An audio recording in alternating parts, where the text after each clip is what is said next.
All right, I have finished the first section of the Automation Fast Track Challenge, where we put together a sales agent.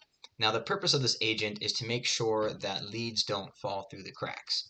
So, for example, somebody expresses interest through a website, their information is put on a Google Sheet, and so this agent really transfers the information there to the customer relationship management system. In this case, it's on another Google Sheet. But from there, it nurtures the lead, right? If they don't schedule a call within the first couple of days, it sends a follow-up email. It sends up to 3 follow-up emails. It updates the CRM when they do schedule the call.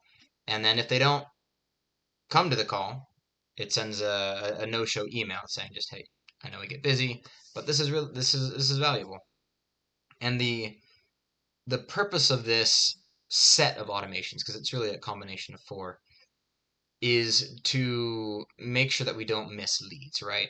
A lot of times we spend a lot of time with our clients and we kind of forget to nurture the leads that are coming in. So this is to help us make sure that those leads aren't forgotten, that they are reminded of the value and whatnot. Yeah, it was fun to build. All right, time for the demonstration of this sales agent pipeline thing. First off, we start here with a lead list.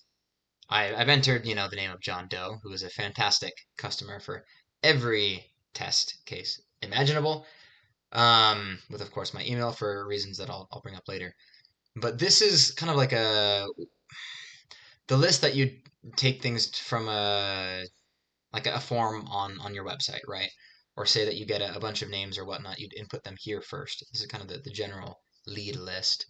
Then we have a more permanent CRM, right? We have, of course, a lot of the same information, but what's different about the CRM is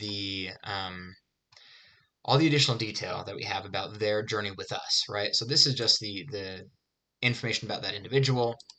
The CRM here, it's the customer relationship management system. It's not just a list. This helps you track who you've reached out to, etc.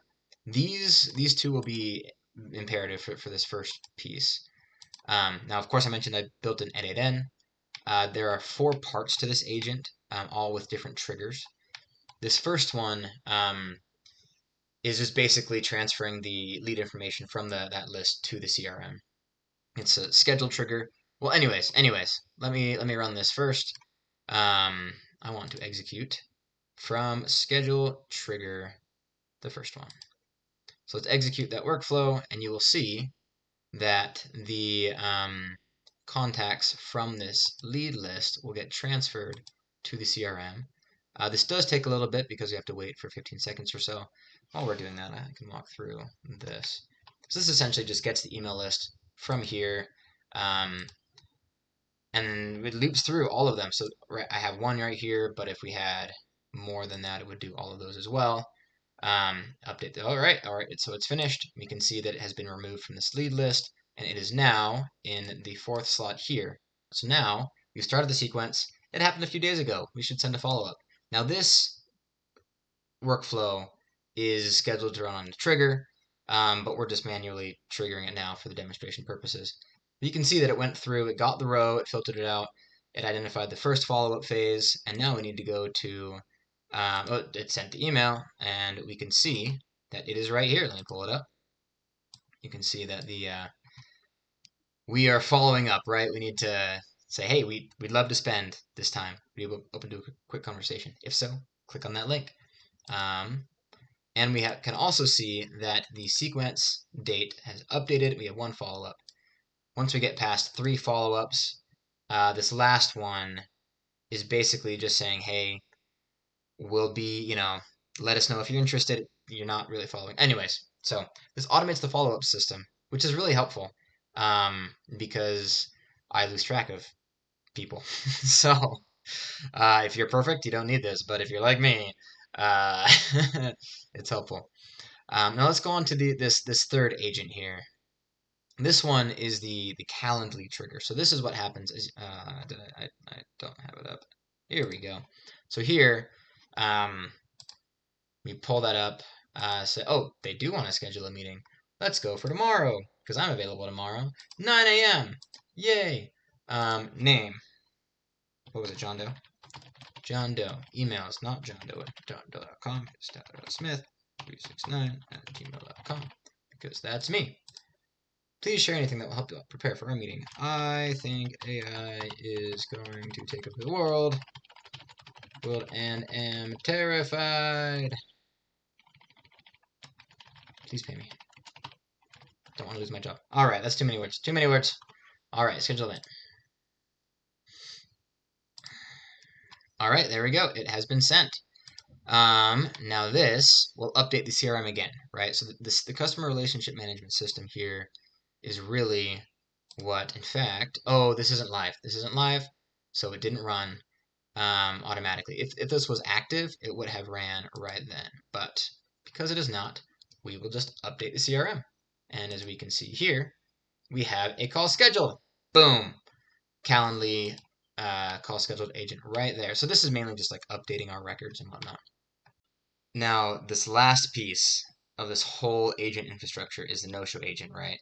And this also runs on a scheduled time where on a daily basis, let's go into the CRM here. Let's say that Monsieur John did not show up to his call. So we say no. So when we see he didn't show up, we spend some of the time waiting, pressing no.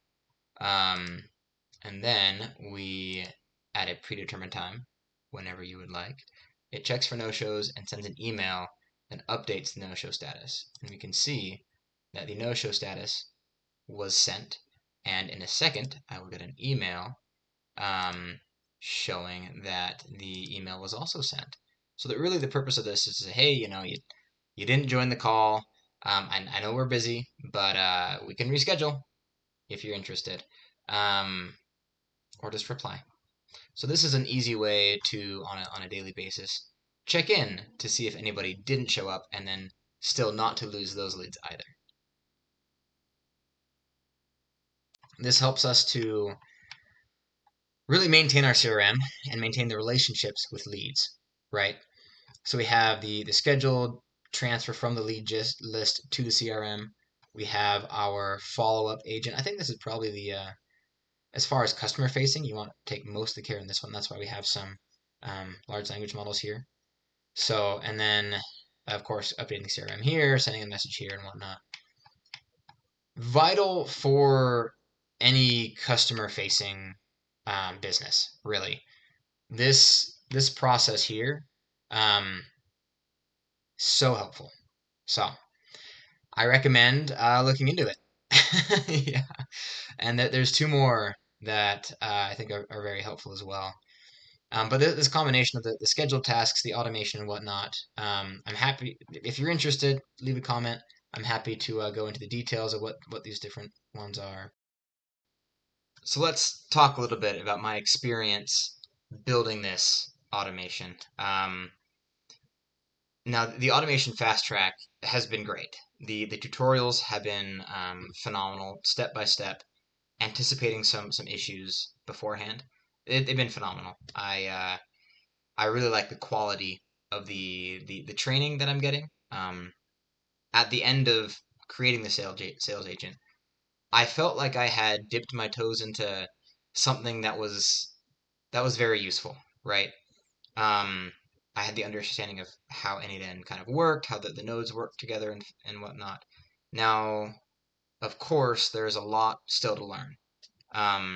There's a lot of details about specific nodes that I don't know, right? I'm still kind of exploring the boundaries of what an N8N can do. But this sales agent was a very good introduction to, especially working with the Google suite of products, introducing an LLM at some point, and introducing a few smaller automations as well.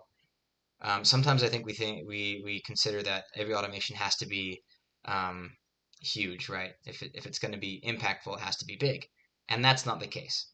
What this first agent taught me is that automations are more and more valuable the more you pile them on top of each other. I like to think of it as like, the whole concept of marginal gains, right? Getting 1% better. An automation helps you get 1% better, and it just stays, right? So the more time you invest in these automations, the more powerful they become over time, until eventually you have a suite of automations that do a lot of things for you.